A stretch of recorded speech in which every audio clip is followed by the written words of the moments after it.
Welcome to Hardtalk. I'm Stephen Sacker. In little more than 2 months from now, Britain is scheduled to leave the European Union.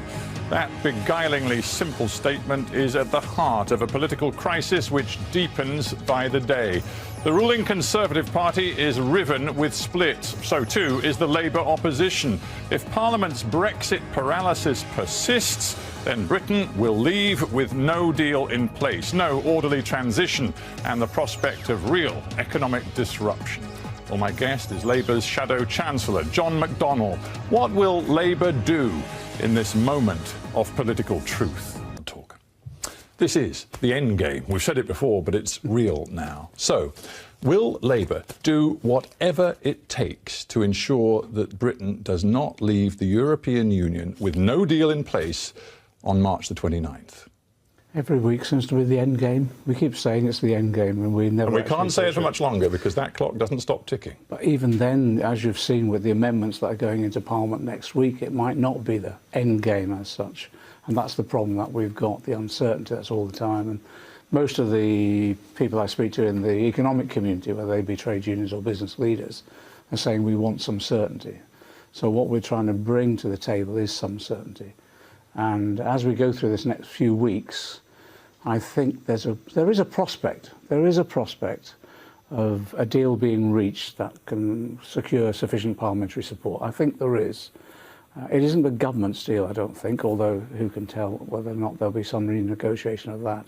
But I do think there's a will in Parliament to avoid a no deal and therefore arriving at some form of compromise. It's going to be a compromise. Not everyone will get everything that they want. But I think there is an overwhelming view that we've got to prevent no deal. Right, and for compromise to happen, people clearly need to talk to each other. Why won't Jeremy Corbyn and the Labour Party leadership talk to Prime Minister Theresa May at this critical moment? Well, he does talk to her. He talks to her in public every week at Prime Minister's questions and put his views there. I mean, what is it not interested in? He won't have a meeting with her. Well, what he said to her is take no deal off the table, because that's the first basis of any discussion.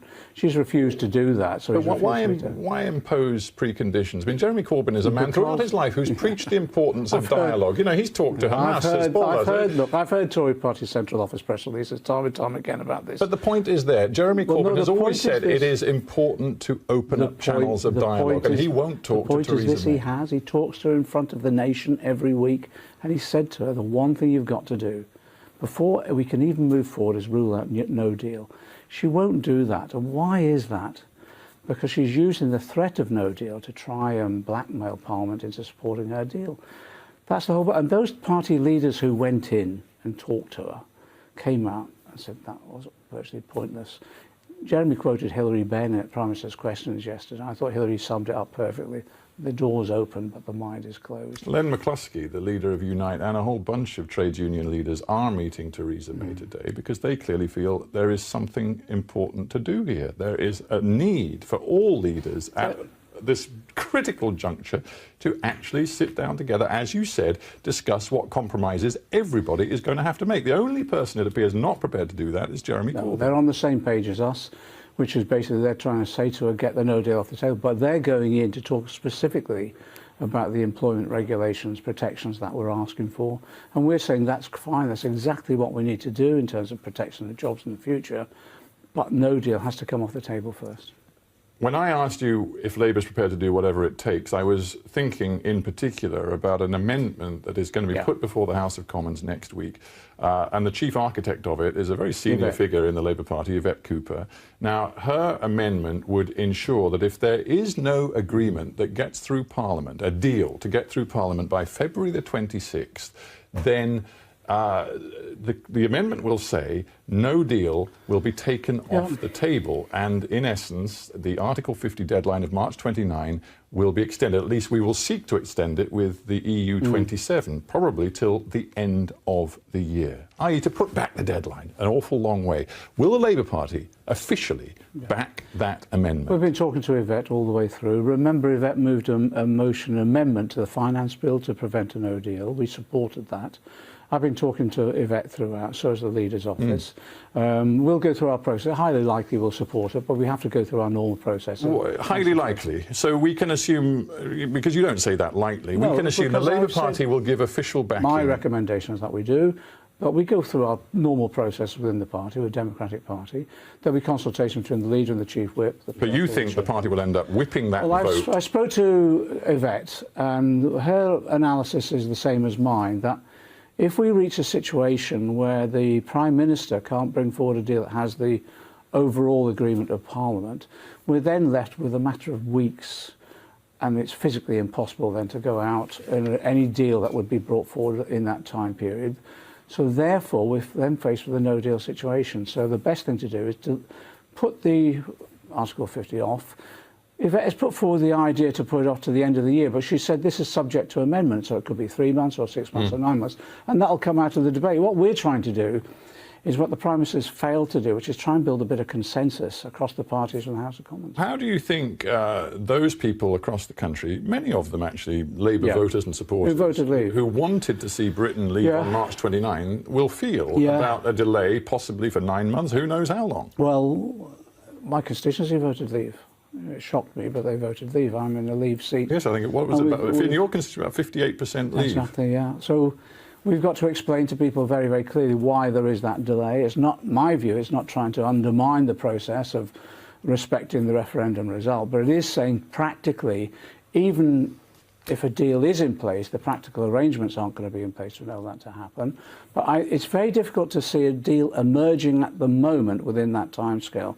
We'll see what the Prime Minister comes back with. I suspect the Prime Minister may come back around some more forms of words around the backstop to try and reassure some of her own members. You never know.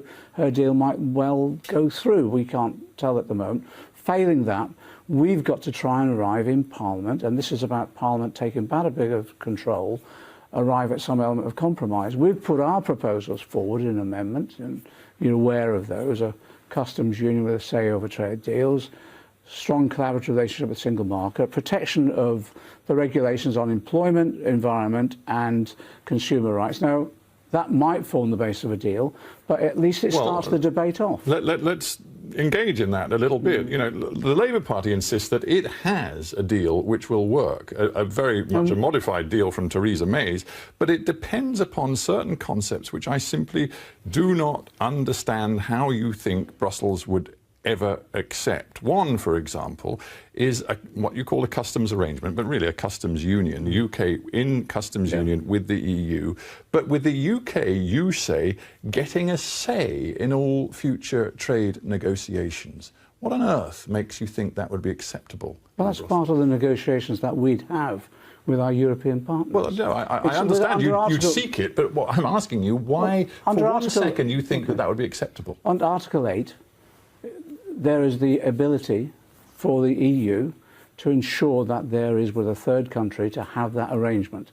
Now, what we've seen, well, it happens with Turkey. Well, I'm looking at a statement here from the EU Commission. Trade outside the EU is an exclusive responsibility of the EU. This means the EU institutions make laws on trade matters, negotiate and conclude international trade agreements. That is, it is an internal matter for the member states of the EU. The Commission negotiates those trade deals. There is an arrangement under Article 8 where you can, with third countries, have a relationship where you can have say, Turkey has the same relationship. We don't want the same relationship as Turkey. For us, that wouldn't work for our scale of our economy. But that's the subject of negotiations. And the point that we've been making time and time again with Theresa May is that she's had 2 years in which actually she hasn't really negotiated, as far as I'm concerned, on the basis of a mandate from Parliament itself, which would enable us to have some of those debates that could lead us towards an agreement we think that could be reached. For the best part of the last year, the Labour Party has applied these 6 tests to any deal to see if it's acceptable to your party. Those 6 tests have included the broad concept that any deal must offer the same benefits as being members of the customs union and single market. That is precisely the concept which the EU Commission President Juncker, Emmanuel Macron in France, Angela Merkel in Germany have insisted from the very beginning is utterly impossible, because it represents wanting all the benefits without any of the duties and obligations of membership. What were those tests for? Those tests were to test the government to match its own words. So we said to the government, this is what you've promised us, exactly the same benefits. David Davis stood up in Parliament and said it. And you ridiculed him. You said it was absurd, it was fantasy land. Well, the Prime Minister repeated it. So we said, fine, if that's what you're telling us, we'll test you against your own measures, and they've failed. What we're now doing is saying, well, we've got an alternative deal, and you can test this against our own deal and how we achieve that. But we want to get Parliament into the debate now to see whether or not, if our deal isn't satisfactory, what is? What sort of compromise can we all make? Well, that's right. This is all about trying to find some sort of compromise. In the end, it may be that party lines break down on this and that individual MPs will have to decide what is the most acceptable possible deal. What we've said is we've put an amendment up which says basically, first of all, let's rule out no deal. But then also, here's our ideas on what a deal could look like. And we want that debate to start. And we're open to a discussion with others, other political parties, other individual MPs, in a way that actually the Prime Minister for 2 years hasn't. It seems to me that you are accepting now that, from the Labour point of view, delay is the most likely immediate outcome. If that is the case... It looks as though the government is forcing us into that because they've run down the clock. Remember, we wanted the meaningful vote, which would have a vote on the government's proposals, a month ago. The Prime Minister came along, knew she was going to lose that vote, so has delayed it, and then puts the vote and loses by a majority of 230, the biggest in parliamentary history. So we're in a situation where we're forced into this consideration. What else can we do? Because the government has run down the clock. Indeed. It's not of our making. Well, one way out of this isn't so much focusing on we've got to get a deal. It's actually focusing on the notion that we put it back to the British people. Parliament has failed. And we need to go back to the British people with all of the new information we've got. In 2016, it wasn't clear what Brexit would mean. Now it is pretty clear what it might mean. Let us consult the British people, see what they want to do. And that's why we put that in our amendment. If you read our amendment, we've said Parliament should have all the options before it. Here's our proposals on what we think a deal could look like, what other members think, what other members of Parliament, other parties think.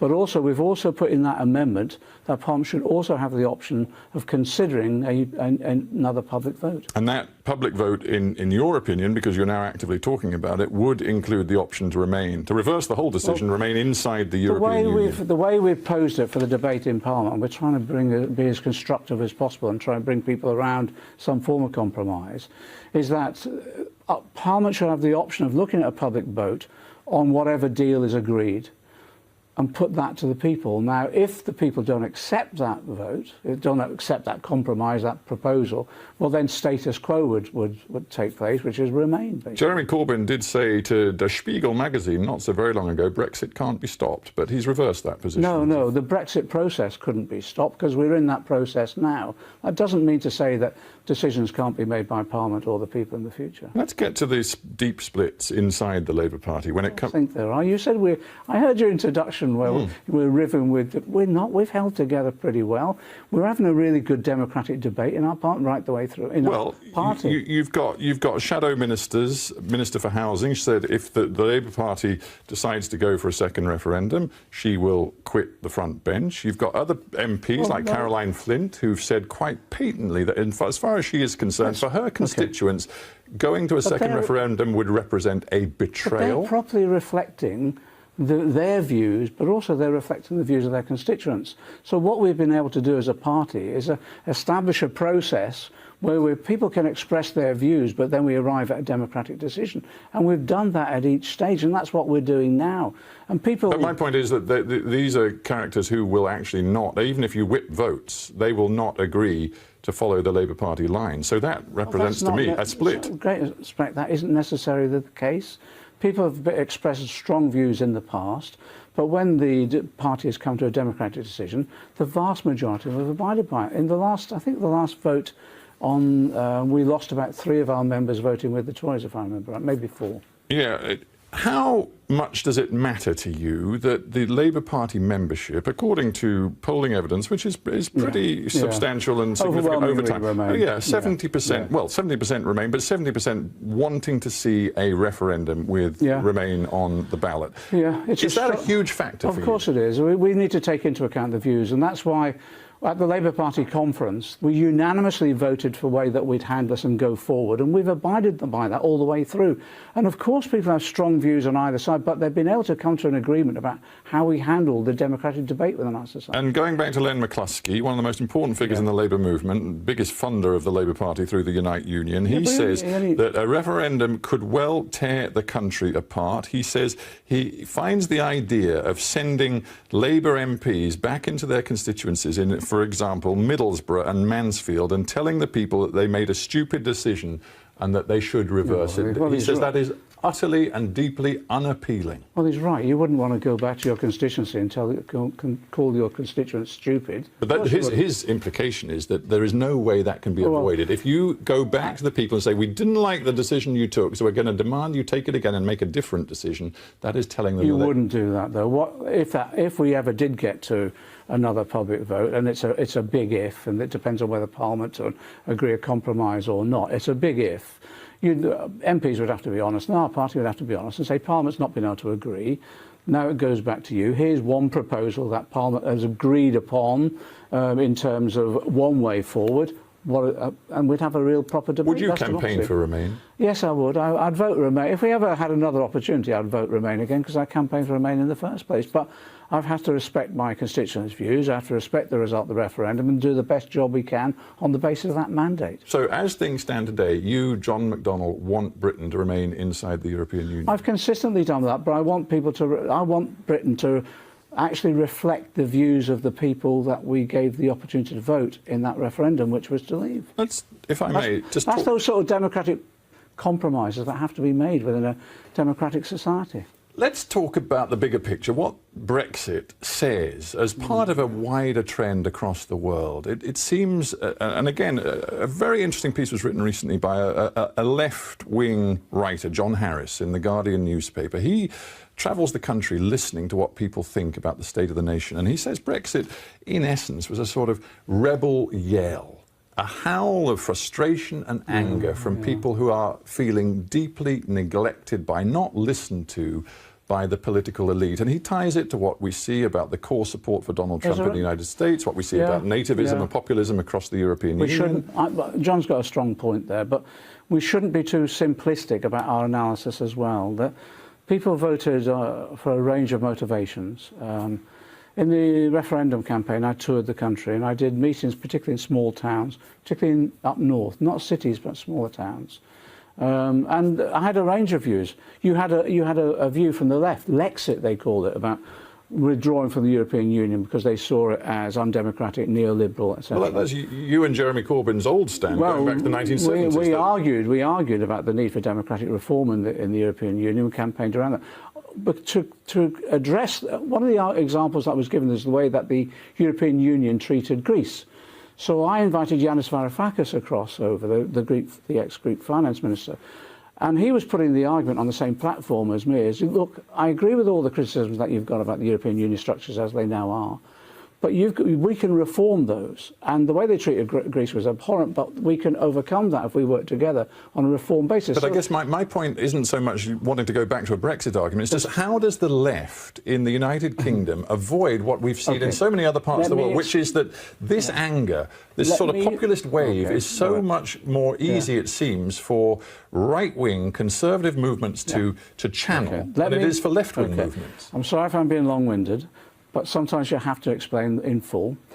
There was a variety of motivations. I dealt with that left motivation by demonstrating that the left in Europe wanted us to stay to assist in tackling the real problems that people were facing around neoliberal implementation of the neoliberal policies. There were others who had a view about the European Union that, again, it wasn't on the same agenda that they wanted in terms of the policies for Britain. So these were views taken that were considered views, and you had to respect them, but you had to argue against them and confront them in the debate.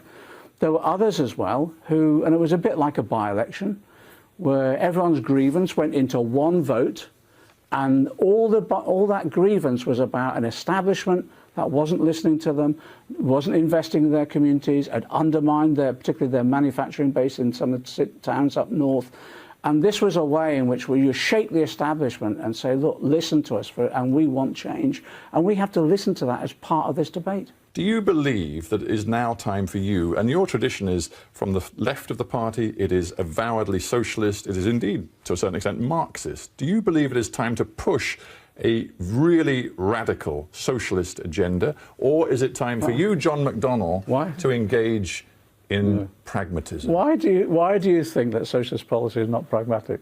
What gives you that argument? Well, let's talk about it. Because Chris Williamson, one of your colleagues on the left, he said, look, forget about Brexit. We need to be talking about massive redistribution. Massive redistribution. And yet you, John McDonnell, have accepted the last Conservative budget, which involved tax cuts for people earning £50,000 a year. That's very far above the average. You said, we're going to accept that. We're going to live with those tax cuts. Because we're going to introduce our own fair taxation system when we go into government that will confront those issues. So socialism is about pragmatism. It is about practical policies that you advance.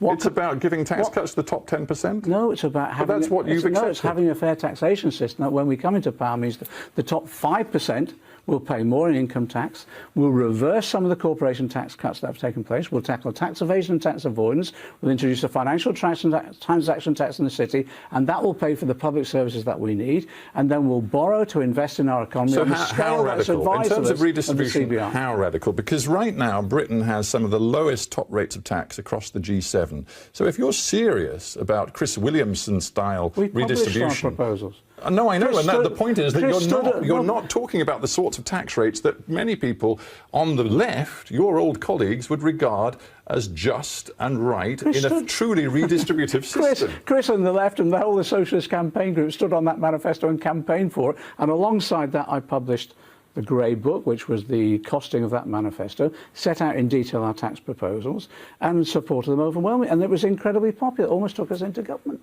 I suppose the arc of your career is fascinating because you've worked for unions, you've worked on the left of the party, you've always, frankly, since being in Parliament for the first 15 years of your parliamentary life, been a rebel against the mainstream of Tony Blair and then Gordon Brown. When I left school, I worked on the shop floor.